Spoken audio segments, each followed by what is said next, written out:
Will Mauricio Dubon did the unthinkable. He got nominated for 2 Gold Gloves, took one of them home. We're going to talk about that. And who is Dana Brown pushing for the next manager of the Houston Astros? Let's talk about this on another offseason edition of Locked On Astros.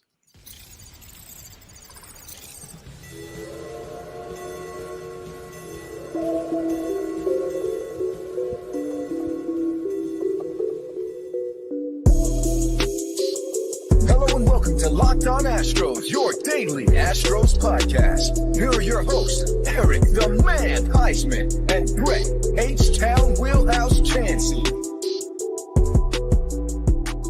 We are Locked On Houston Astros, and we hope that you join us for a daily Locked On Astros podcast. My name is Eric Huysman. You can find me on Twitter at Eric Talk Stros. Find the show at Locked On Astros, or your team every day, all off season. Brett, where can you find you at? They can find me at H-Town Wheelhouse on X, Instagram, and TikTok. They can find me at Stros411 on X, Instagram, TikTok, and Facebook. Always positive, always Stros. Guys, thank you for making Locked On Astros podcast your first listen every day. Whether it's on YouTube, go and subscribe to us. Go and make us your first listen. Become part of the Everydayer family. Somebody listens to our podcast every day. Go and make us your first listen on Apple, Odyssey, Spotify, wherever you listen to your podcast. Go and check out the Locked On Astros podcast.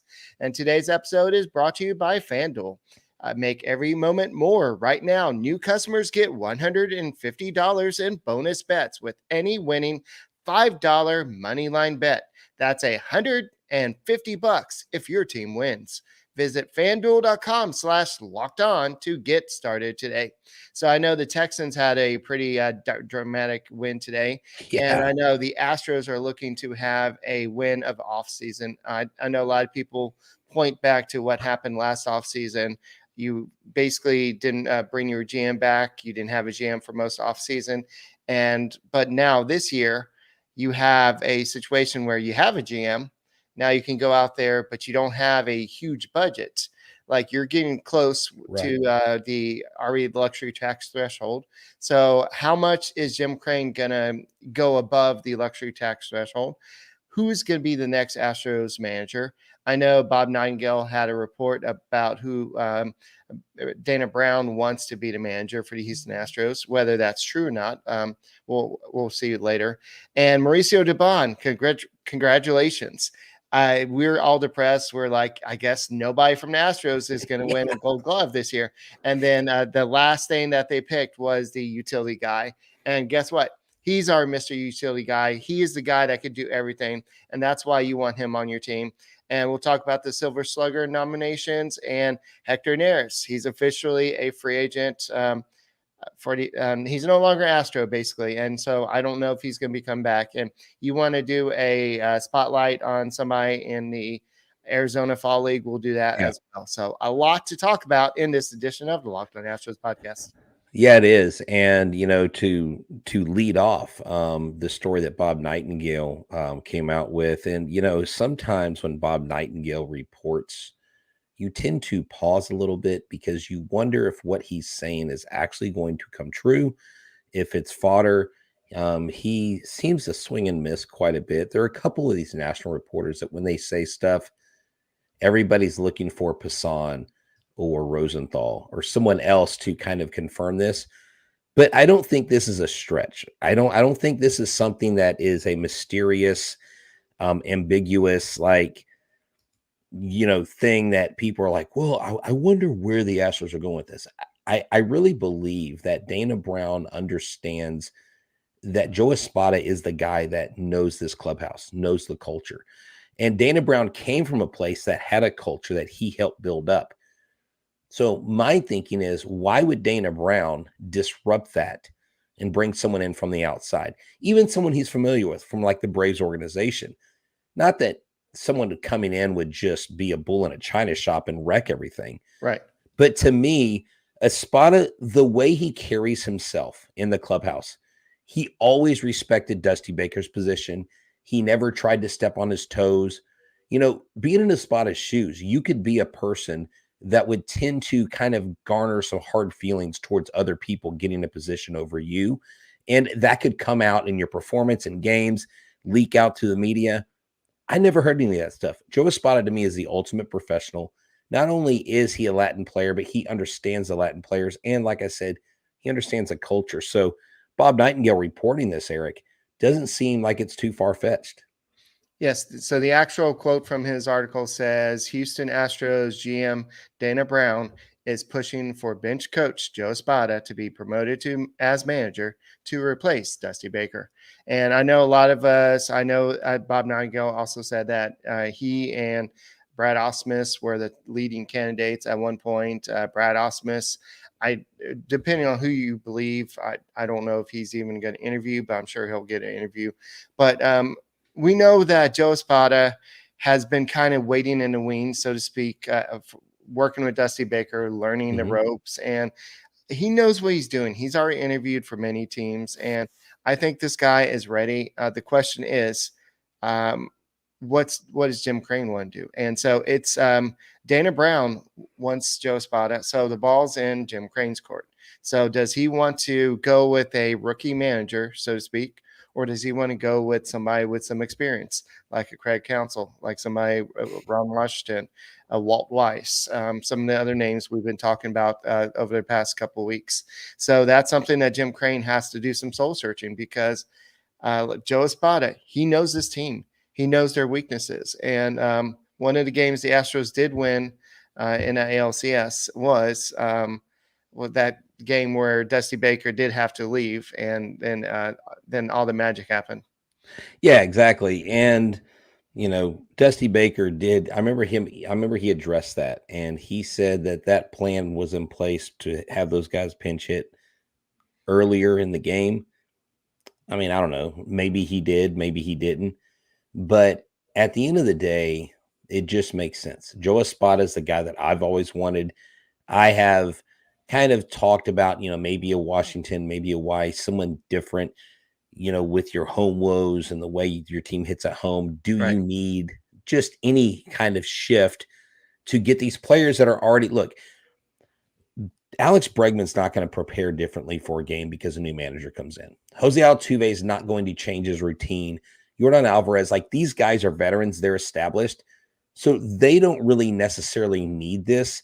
But what the manager is the person that is the glue, is the person that makes these key decisions. And I really hope that because Espada has exercised this maturity, I don't see Espada doing some of the things and falling into some of the things that I think Dusty Baker fell into. I think he let the criticism get to him. I think he took it personally. And I think that negatively impacted his job throughout the year. Now, they were one win away from going to the World Series. It wasn't a terrible job, but at times there was a lot of questioning. Espada, I think, will come under the same scrutiny, but will have some grace because it's his first managerial job. But I think everybody's wanted him, and I think everybody wanted Espada before they even hired Dusty Baker, because he just seemed like he was the next man up. That was the guy. And so now I think this is his opportunity. Don't pass this guy up. Don't leave him on the end of the bench as a bench coach and go, oh, you know what, by the way, hang on for another couple of years. We're going to get this other guy. That to me would be disrespectful professionally and personally. Espada, for all intents and purposes, deserves this job. Yeah, and that's definitely something that we're going to be talking about until they announce who's the next Astros manager.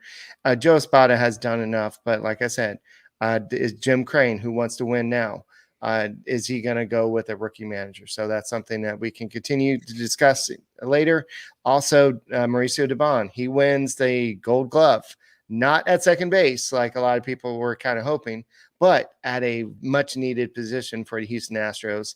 And also we'll look at some Silver Slugger nominations, and also talk a little bit about the new Ballpark Village that the Astros are working on. So a lot to talk about still to come.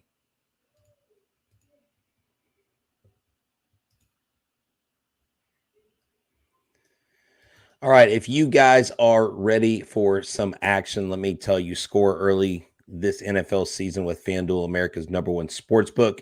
Right now, new customers get $150 in bonus bets with any winning $5 money line bet. That's $150 if your team wins. If you put money on the Texans today, and you saw CJ Stroud's comeback victory, you won. On Monday night, it's the Jets versus the Chargers. The Jets are the heavy underdog. The money line is plus 152. The Chargers are favored at minus 180. But if you're going to bet $5 on the Jets, Jets, then you will get $150 in bonus bets. That's right. If you have been thinking about joining FanDuel, why wait? It's an easily used app, a wide range of options, spreads, player props, over and unders, and more. So visit FanDuel.com/lockedon and keep the NFL season rolling like CJ Stroud coming from behind for a Texans victory.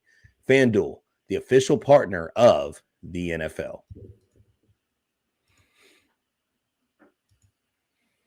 Mauricio Dubon, he did it. I'm excited. I know a lot of people are like, well, Kyle Tucker, he didn't have his best defensive season. I know that if you look at the analytics, it would say that he did not have a great season, but he still makes those great plays out there that kind of make you forget about things.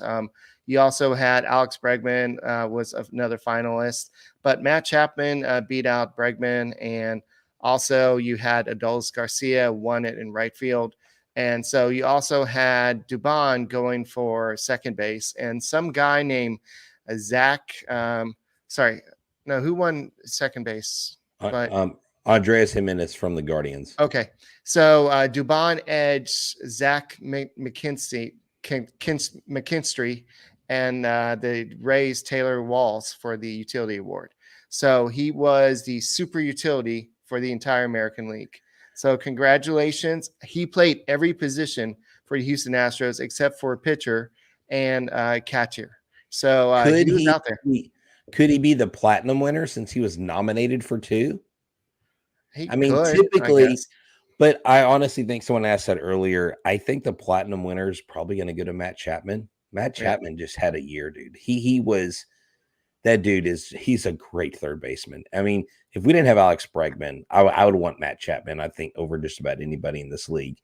The Gold Glove nominations and the Gold Glove awards, MLB, can we get a different format for this show? This is the most dry run through. This is like a 4th grade award show where everybody in the 4th grade gets an award. You invite all the parents and you've got to hear their names run through. It was terrible. They just ran through the nominees. They just ran through the names, and then they showed a couple highlights. It was terrible. This is like the Pro Bowl of award shows. It's awful. It needs to end. So Rob Manfred, with your weird smile and your cringy voice crack at the World Series, can we please take this away from ESPN? It's a terrible format. Carl Ravitch, or whatever the guy's name is, I'm sorry. It's just not a good show. I was so frustrated watching this award show. I was like, this is an award show. This is like people reading off names. It was about as bland and as boring as getting gas station coffee. It was bad, dude. So I just they don't make a big deal of it. I don't know. MLB they do a horrible job marketing. Can y'all please hire me, Major League Baseball? I promise you, I will step the game up big time. H-Town Wheelhouse, you can find me at chanceyedge@gmail.com. Email me. I'll send you my resume. I'll start working for y'all tomorrow. Y'all need to work on these award shows. That was pathetic. All right, let's go and get back to Mauricio Dubon. He did win the Gold Glove. It just really bothered me because look, with someone like Mauricio Dubon winning it, Matt Chapman winning it, these guys deserve a little bit more than like some run through freaking. Anyways, go ahead, Eric. So he did a video for I think he just sent a video in to reporters, but he said he wanted to thank Dusty Baker for giving him the opportunity to play multiple positions. And he also wanted to thank Omar and Joe for all the help he had for playing all these different positions, because it's not just the player that's involved, because if he knows he's playing left field, he's got to go out there and get ready to play left field. If he's going to be playing right field, he's got to get out there. First base, third base, shortstop, second base, they're all different positions. The ball comes at you at different angles, different speeds, everything.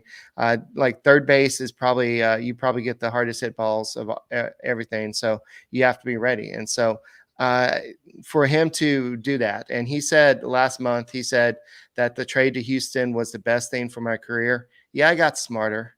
I got a little stronger, but my ability hasn't changed. For me, it was a matter of getting a chance. And thanks to the Astros gave me a chance to get out of there and show people what I can do.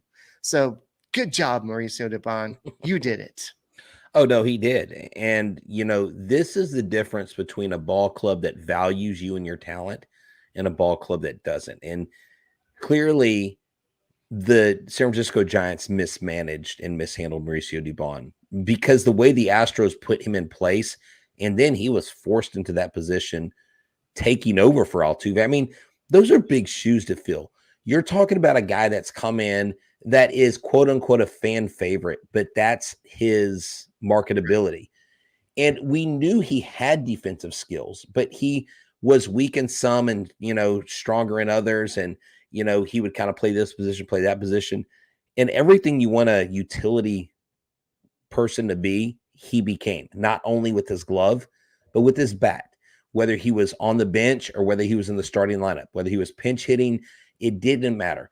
Mauricio Dubon was a key contributor to this Houston Astros team in 2023, and I'm excited to see what he does next year as well. He's going to be able to fill in. If a guy goes down, you can count on this guy, and he's what Aledmys Diaz was supposed to be, right. And he is what every team wishes they had. He is really, I think, the envy of the league when his contract comes up, and if he keeps doing what he's doing, he's going to get a handsome reward and get a raise at some point, and it's going to be well-deserved. Plus, according to Dusty Baker, he is the arm. He is the arm in center field, and he's got the cannon arm in center field. So, he's got it. He's got a good arm. Oh yeah, I know. But yeah, you're right. I'll just never forget. He kind of had each one of the center fielders kind of like one of them has good arm, one of them's got the good speed, and one of them is the bat. Did he ever say he was a big boy or not a grown or not a big boy yet? Did no, he's not a big boy. No. Plus, he won Gold Glove. He's got to be a big boy now.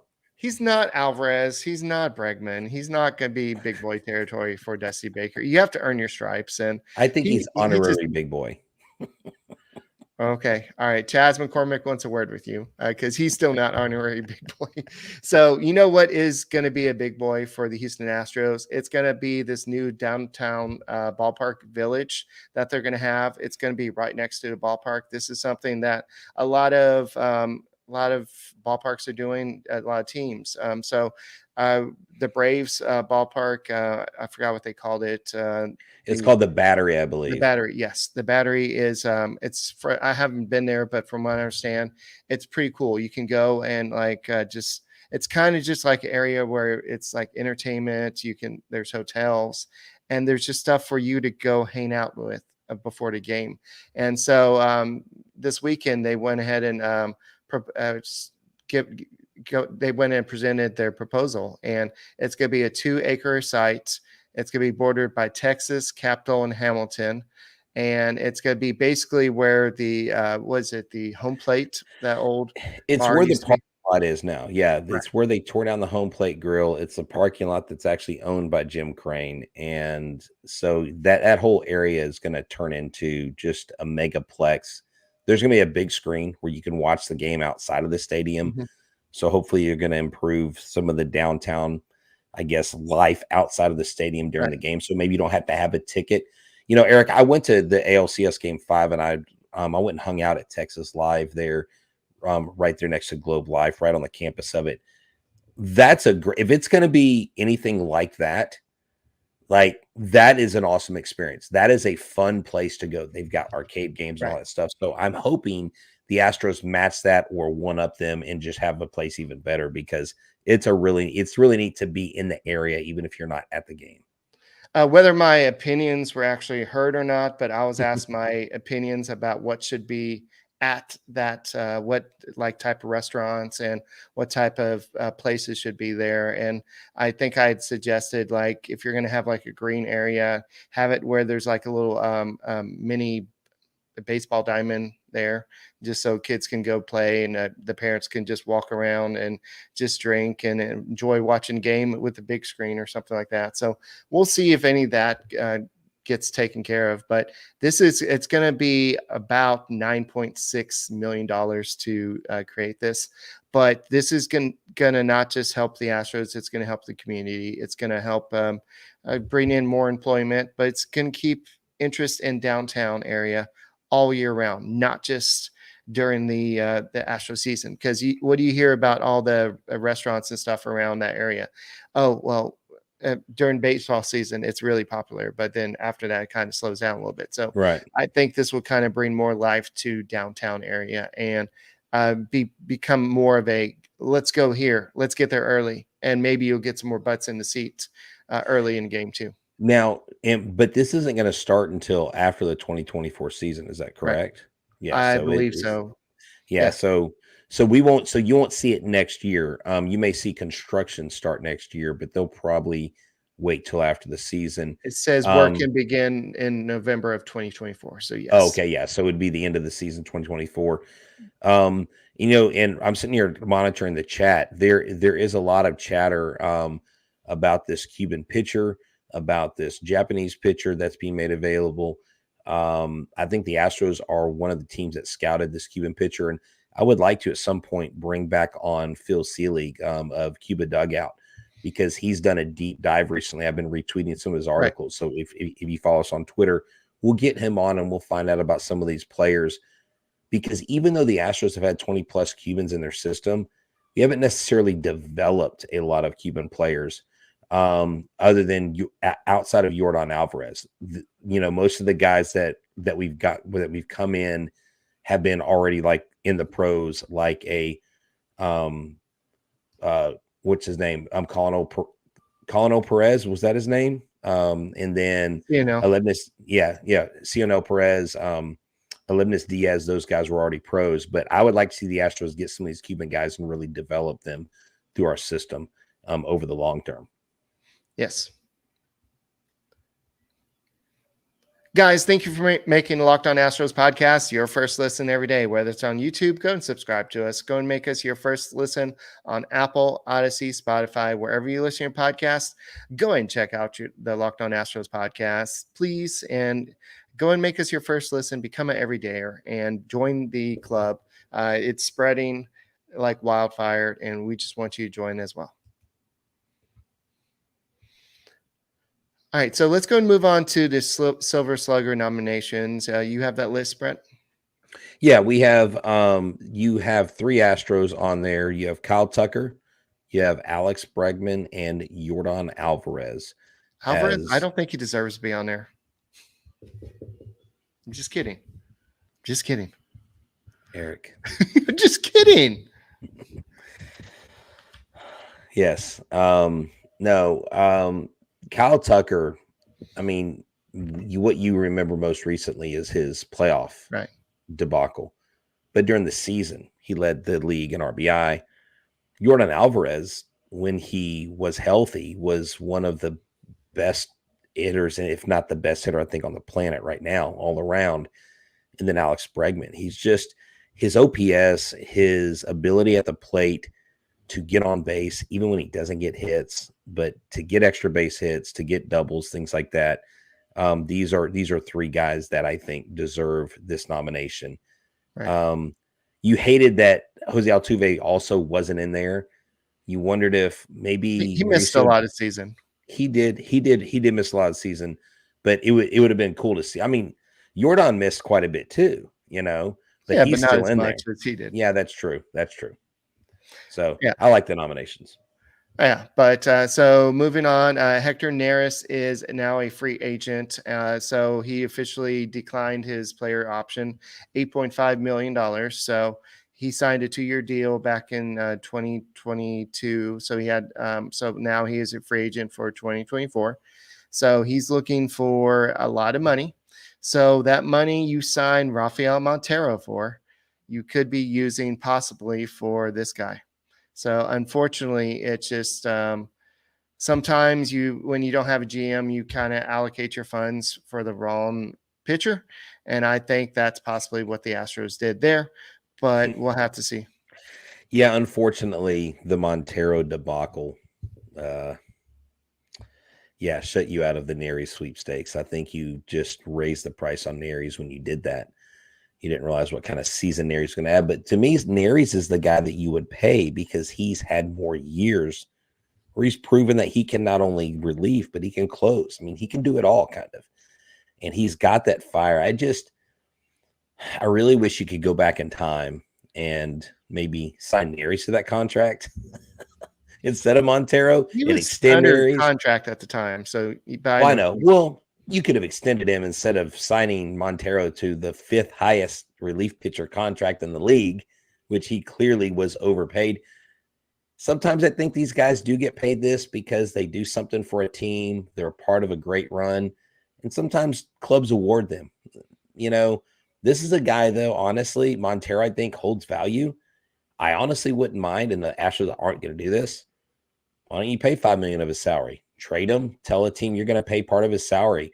And then, I mean, just bite the bullet, just pay him to go somewhere if you're not confident that he's going to do the job. But apparently, Dana Brown said he has faith in their starters and their relievers that they have here in Houston.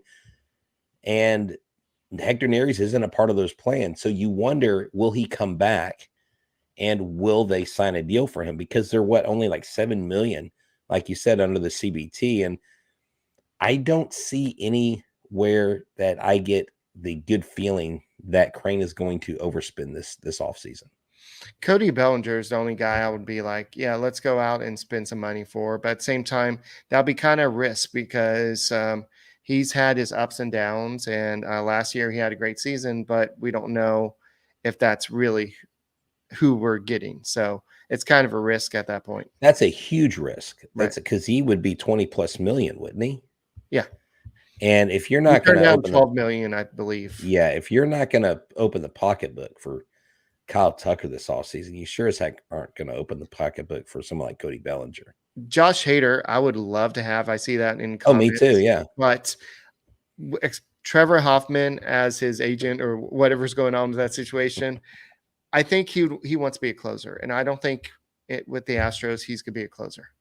He may get some saves, but I think he wants to get that full time. Well, yeah. And, there's also the thing where he doesn't want to pitch more than 4 outs in a game or something, where he puts restrictions on his innings. And so I think that's going to limit him. And what's interesting is someone like a Trevor Hoffman endorsed him after him coming off of things like that. So, but, it's going to be an interesting offseason. Who knows? Crane may surprise us, but folks, don't hold your breath. I don't have a lot of confidence that Crane's going to go out there and get. I mean, I've got free agents on the list that I want, but I don't think he's going to go out and get a whole lot. Now, I would think that the Rangers winning would cause him to want that, but I don't know. I guess only time will tell. All right, Brett, it is time for our spotlight for Arizona Fall League. Let's go. Oh, no, I don't need a drum roll. No, it's all good. So Tyler Guilfoyle is a 6'4" right-hander.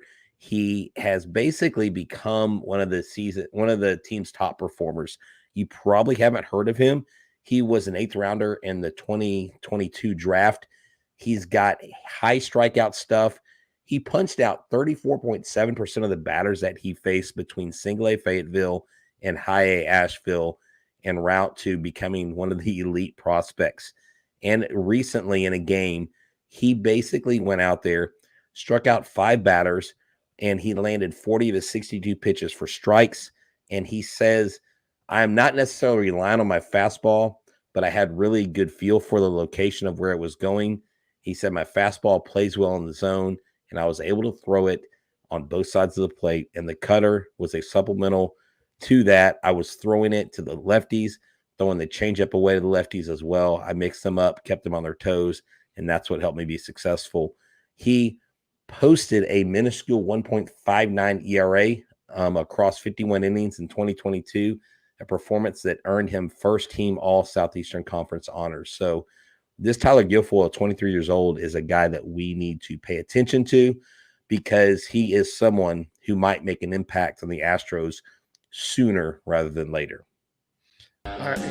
So, guys, that's all we got for this edition of the Locked On Astros podcast. I don't know what the slogan needs to be for the 2024 seasons, but it needs to be take the World Series back from the Texas Rangers, because we've been getting all the crap from Ranger Nation, the nation as a whole. But, my name is Eric Huysman. He is Brett Chancey. We are the Locked On Astros podcast, and we'll be back tomorrow with another podcast. Make sure you become an everydayer, somebody that listens to our podcast every day. And Brett, what should they all do? Just subscribe to our YouTube channel and become an everydayer, like you said. As always, go Astros.